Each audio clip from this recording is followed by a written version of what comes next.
में आकर यहाँ बैठना चटाई पे तो बहुत अच्छा रहेगा। यहाँ बैठना चटाई पे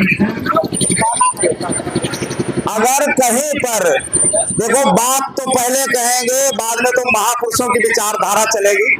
अगर कहीं पर प्रसाद बंटने की नौबत आती है तो यही हमारी माताएं बहनें और हमारे भाई बुजुर्ग नौजवान लोग सबसे आगे कतार में लगते हैं।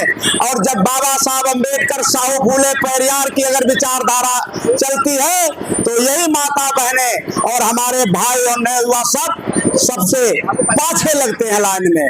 तो हमारा समाज कैसे आगे जाएगा? जब हमारे लोग पाछे जाते हैं तो हमारा समाज आगे कैसे जाएगा?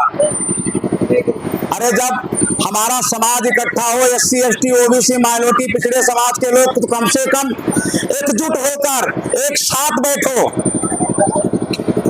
इतना ख्याल जरूर रखो कि कहीं कोई RSS का, BJP का तो हमारे बीच नहीं बैठा है।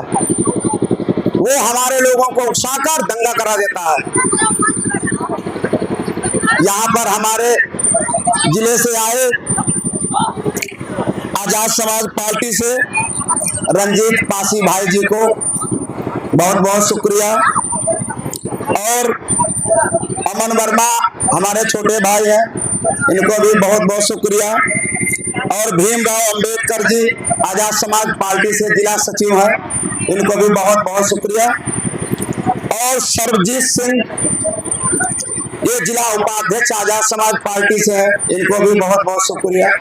आगे बढ़ाया है, उन भाई का नाम तो नहीं, लेकिन जब ऐसे हमारे भाई दादा लोग लड़ेंगे तो हमारे लोग आने वाले तो समय में पीढ़ी, हमारे बच्चे हैं वो पूछेंगे ये मूर्ति किसकी है, तो हम बताएंगे ये बाबा साहब अम्बेडकर की है, जिन्होंने हमारे तुम्हारे दलित, SC ST OBC माइनॉरिटी पिछड़े समाज की लड़ाइयां लड़ी और हमारे तुम्हारे लिए एक ऐसा ग्रंथ दिया, और उसी ग्रंथ के बदौलत आज हम लोग सुरक्षित हैं। वो पवित्र ग्रंथ है भारत का संविधान। अगर भारत का संविधान बाबा साहब अम्बेडकर ना बनाते तो हम लोग आज यहाँ नहीं बैठ पाते। हमारे पास रोड पे चलने का, अच्छा घर बनाने का, अच्छा कपड़ा पहनने का, अच्छा खाने का, अरे कुछ भी अच्छा करने का अधिकार नहीं था। उस समय सरकारें मनुवादियों की थी और फिर भी बाबा साहब अम्बेडकर अकेले लड़ा करते थे उनके साथ। क्या जरूरत थी उनको? वो भी चाहते अपने घर बैठे रहते। और सबसे ज्यादा अगर योगदान बाबा साहब अम्बेडकर को दिया तो माता रमाबाई ने। आजकल की हमारी माताएं बहनों को अगर आवाज लगाई जाती है तो घरों से निकलती नहीं है। अरे उस समय अगर वो माता रमाबाई चाहती तो बाबा साहब अम्बेडकर को पढ़ने के लिए स्कूल नहीं भेजती। वो भी चाहती तो हमारे तुम्हारे लड़ाई नहीं लड़ने देती।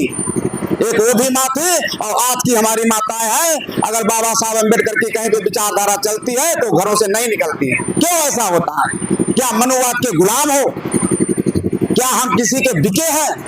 ये आजाद भारत है, हम कुछ भी कर सकते हैं, हमें कोई रोक नहीं सकता। ये बाबा साहब अम्बेडकर का संविधान कहता। आप लोग जानते होंगे कि सबसे पहले अगर किसी ने हमारे यहाँ आंदोलन चलाया है तो राष्ट्रपिता ज्योतिबा फूले जी। राष्ट्रपिता ज्योतिबा फूले जी माली समाज से आते थे। क्या उनको पड़ी थी कि हमारे बहुजन समाज को इकट्ठा करते और वो एक आंदोलन चलाते? उनको भी उनके पिताजी ने रोका, कहा हे ज्योतिबा राव, ये जो तुम करने जा रहे हैं सब गलत है और ये बड़े लोगों के विरुद्ध है। तो राष्ट्रपिता ज्योतिबा जी फूले बोले, मैं अपने बहुजन समाज को इकट्ठा कर एक ऐसा आंदोलन बनाऊंगा जो आने वाले समय में मेरा नाम इतिहास में लिखा जाएगा। आज के दिन राष्ट्रपिता ज्योतिबा फूले जी का नाम इतिहास में लिखा है और लिखा जाता है। हम लोग उनका नाम बहुत सम्मान से लेते हैं। यहाँ पर आए हुए हमारे सम्मानित सभी भाइयों को अगर मेरी बात का कहीं पे बुरा लगे तो तुरंत खड़े होकर हमको जवाब दे देना।